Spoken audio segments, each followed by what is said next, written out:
pesawat Region Prop 80 atau R80. Nah, ini merupakan proyek strategis nasional atau PSN yang dimulai dengan terbitnya Perpres 58 tahun 2017. Dan PT Regio Aviasi Indonesia dan membangun dari pinggir itu sudah lewat, itu sudah dipikirkan Pak Habibie di eranya waktu itu dengan membangun pesawat, karena apa? Dia sadar betul bahwa Indonesia negara kepulauan, nggak mungkin ditempuh dengan jalan darat gitu. Dan jalan laut pasti sudah tidak efisien.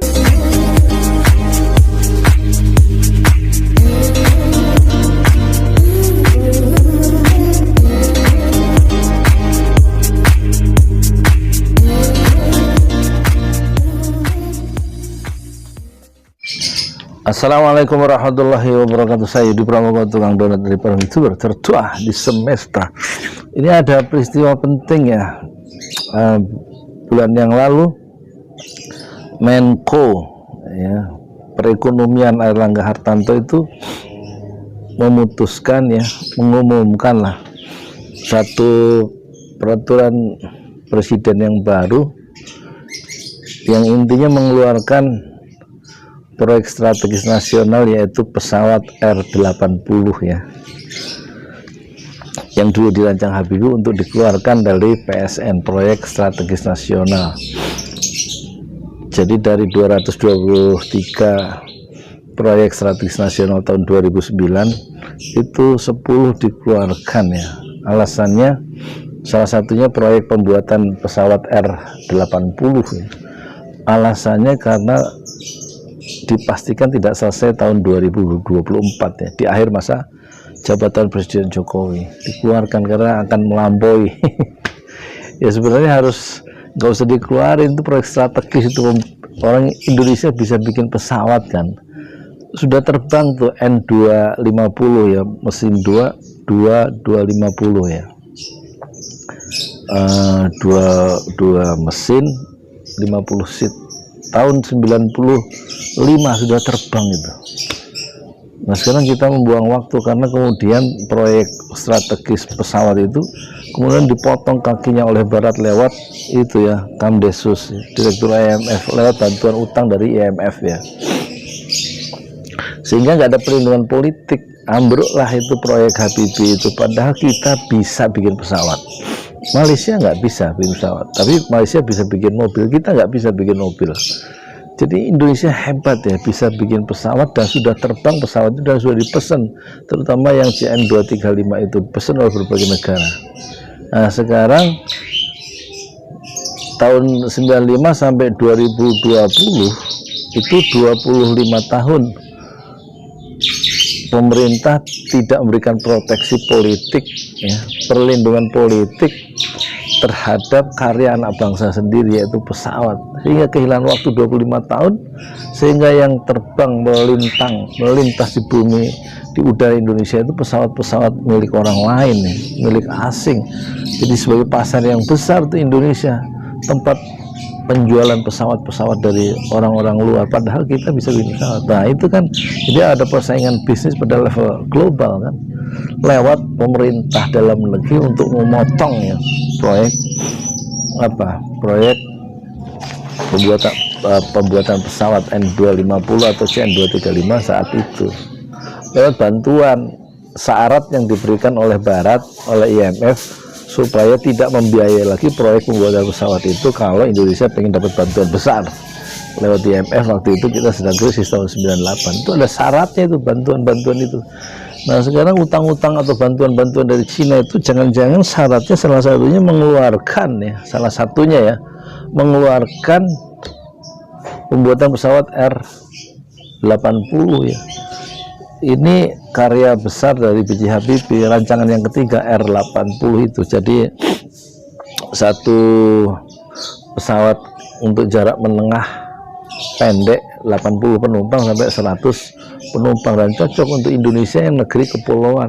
Nah itu pasar besar, sudah dipesan ya, udah 150 unit dipesan oleh maskapai penerbangan dalam negeri, dan kemudian sudah dipasarkan tahun 2017 oleh pemerintah sendiri karena sudah masuk proyek strategis nasional, sudah dipasarkan, sudah ditawarkan untuk dapat investasi dari Eropa, dari Korea Selatan, dari Jepang.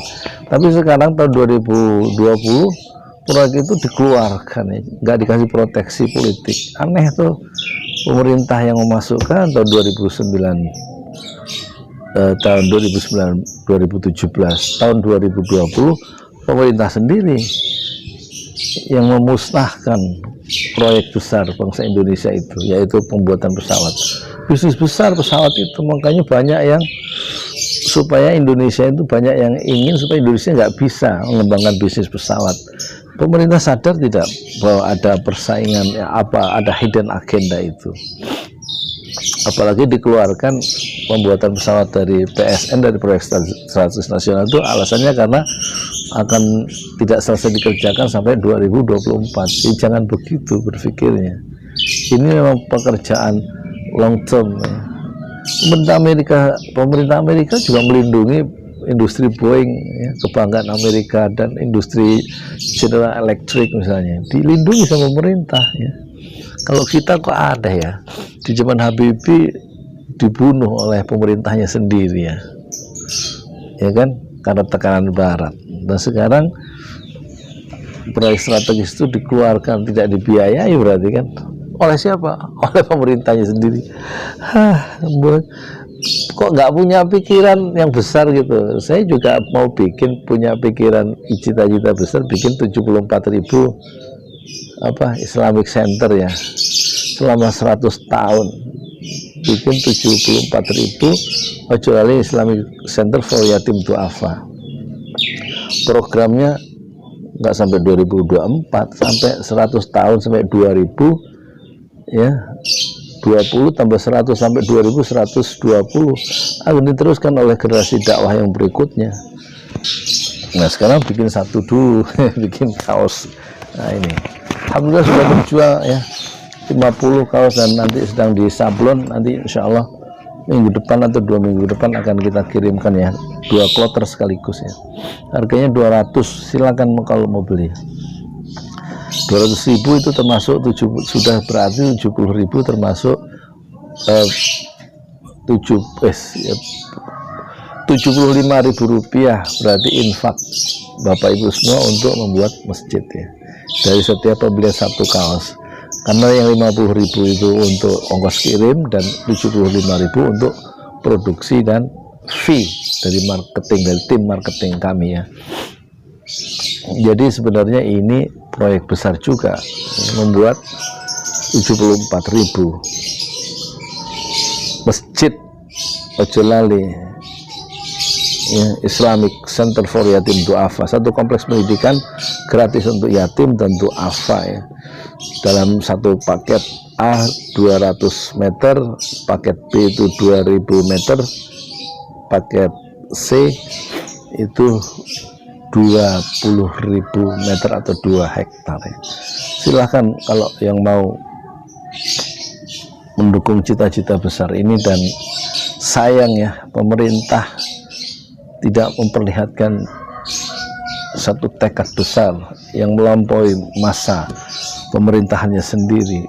Kalau hanya cita-cita besar itu dibatasi karena tidak selesai pada masa pemerintahan Pak Jokowi, kemudian tidak dibela, tidak dikerjakan, tidak diberi proteksi politik, ya hendaknya kita berharap nanti hadir satu pemimpin setelah era Pak Jokowi berakhir, muncul satu pemimpin yang mendukung sebuah cita-cita besar, yaitu kita memiliki industri strategis nasional berupa mampu membuat pesawat militer, mampu membuat pesawat komersial untuk dalam negeri dan dijual ke seluruh dunia. Dan itu artinya pemerintah harus melindungi, memberikan proteksi politik untuk karya anak bangsa sendiri yang memiliki cita-cita besar, sebagaimana ditunjukkan oleh Habibie dan kini diteruskan oleh anaknya, yaitu Ilham Akbar Habibie. Dan saya berjumpa dengan Ilham Akbar Habibie di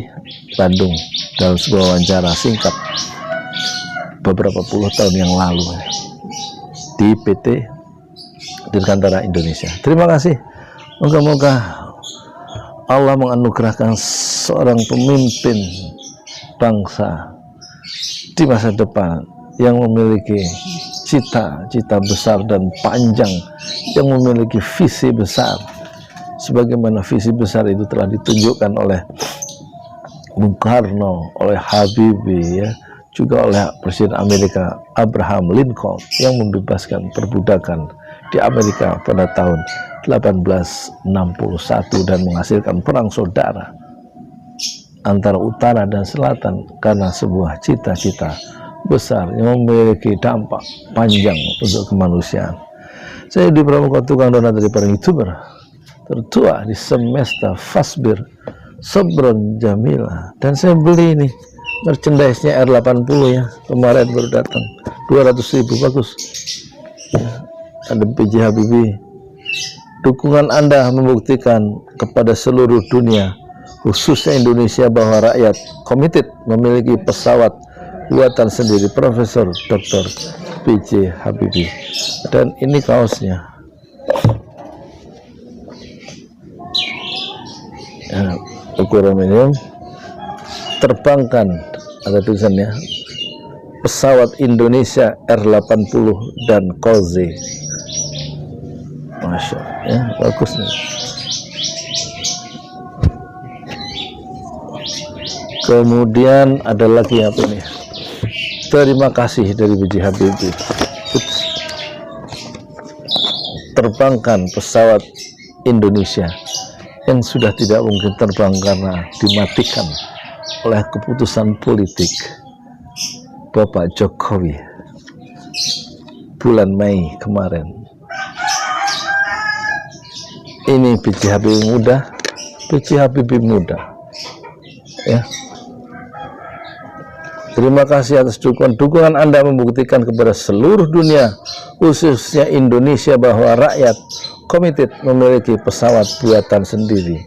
Ya, kalau nggak didukung oleh pemerintah, gimana untuk proyek sebesar ini yang berjangka panjang? Kita bisa punya pesawat buatan sendiri, padahal kita sudah menerbangkan ya tahun 95 ya.